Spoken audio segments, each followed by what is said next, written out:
Jerman dan juga negara-negara yang masuk dalam NATO lagi kebakaran jenggot akibat ulah Rusia. Pasalnya, mereka dipecundangi oleh sebuah drone Zala Lancet milik negara beruang merah yang menyerang beberapa tank Leopard 2 hasil sumbangan Jerman ke Ukraina. Hasilnya, tank kebanggaan Jerman itu nggak bisa berkutik dibuatnya. Kita cuma bisa bilang bravo buat militer Rusia. Emang harus diakui, Rusia saat ini lagi fokus untuk menghasilkan kendaraan tanpa awak alias UAV untuk pangkalan militernya. Apalagi tampang yang disisipkan ke Lancet-nya ini cukup sederhana tapi sangat mematikan. Kalian bisa menilai sendiri gimana penampakan drone Lancet kebanggaan Rusia ini dari arah depan.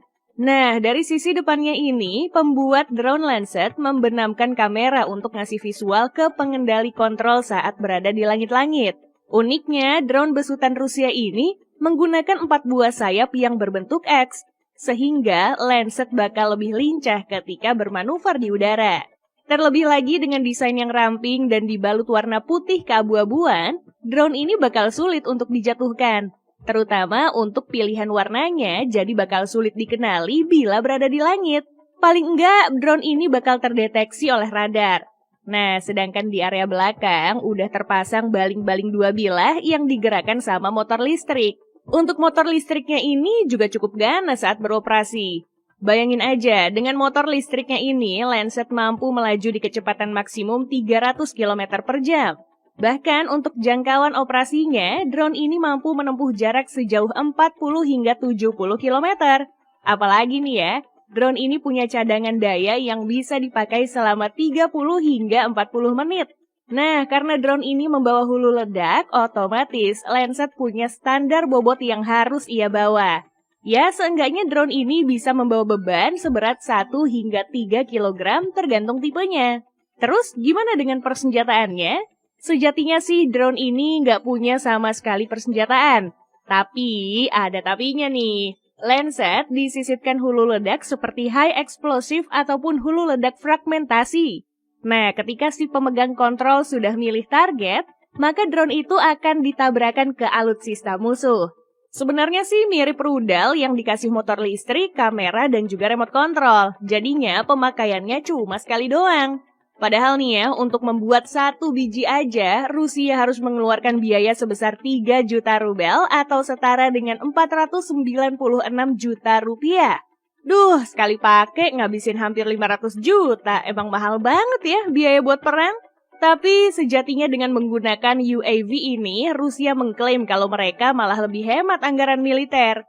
Alasannya, ya karena mereka nggak harus nurunin beberapa unit tank buat ngelumpuhin alutsista lawan. Apalagi personil militer juga nggak perlu turun langsung buat memerangi lawan. Iya bayangin aja, misalkan Rusia harus ngerahin 1 unit tank T-90 dengan biaya per unitnya sebesar 4,5 juta US dollar atau setara dengan 67,4 miliar rupiah. Dibandingkan dengan Lancet yang cuma ngabisin 400 jutaan doang. Ya lebih hemat make drone lah, itu pun kalau ngerahin sebuah tank belum tentu juga untuk menang di medan pertempuran. Apalagi nih ya, Lancet juga sudah teruji berkat misi-misi yang sudah dijalankan sejak April 2021. Nah, di sini drone buatan Rusia ini lagi menjalankan misi intervensi Rusia dalam perang saudara Suriah. Bayangin aja, Lancet terlibat dalam serangan terhadap organisasi bersenjata Islam bernama Tahrir al-Syam di kegubernuran Idlib. Tapi itu nggak seberapa dibandingkan gimana drone Lancet ini memporak-porandakan persenjataan milik Ukraina yang dipasok dari negara-negara yang tergabung dalam organisasi NATO. Tepat di akhir tahun 2022 kemarin, Lancet berjaya meruntuhkan alutsista-alutsista negara barat dengan UAV doang. Dengan Lancet ini, persenjataan seperti artileri manual, artileri otomatis, bahkan tank T-64 sekalipun nggak berkutik dibuatnya. Gak cuman sampai di situ aja, aksi drone Lancet ini juga terjadi tepat di tanggal 4 November 2022. Nah, di sini kapal perang kelas Gyurza M milik Angkatan Laut Ukraina juga nggak berkutik oleh serangan drone andalan Rusia ini. Nah, masuk di tahun 2023, Lancet kembali memamerkan aksinya dengan menghancurkan T-84 Ukraina dan juga kendaraan lapis baja Alvis Stormer yang dipasok dari Inggris. Bahkan nih ya, sekelas Leopard 2 yang menjadi kebanggaan Jerman juga ditaklukkan dengan mudah. Kalau kayak gini nih, bisa malu negara-negara barat.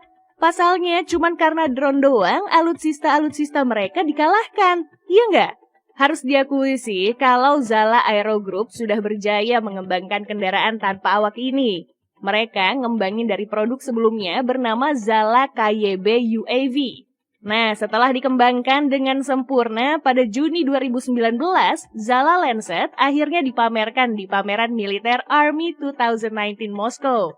Selama perang antara Rusia dan Ukraina dimulai, produksi Lancet ini meningkat hingga 50 kali lipat. Apalagi Zala memberikan opsi varian yang menyesuaikan dengan misi penyerangan maupun pengintaian. Mulai dari Lancet 1, Lancet 3 yang kemampuannya lebih besar dari Lancet 1 dan juga Project 53 dengan kemampuan paling mematikan. Emang patut diacungi jempol sih negara satu ini, soalnya sampai sekarang Rusia masih kuat dan berani menantang dunia barat. Bisa dibilang Rusia saat ini tuh Uni Soviet Part 2 kali ya.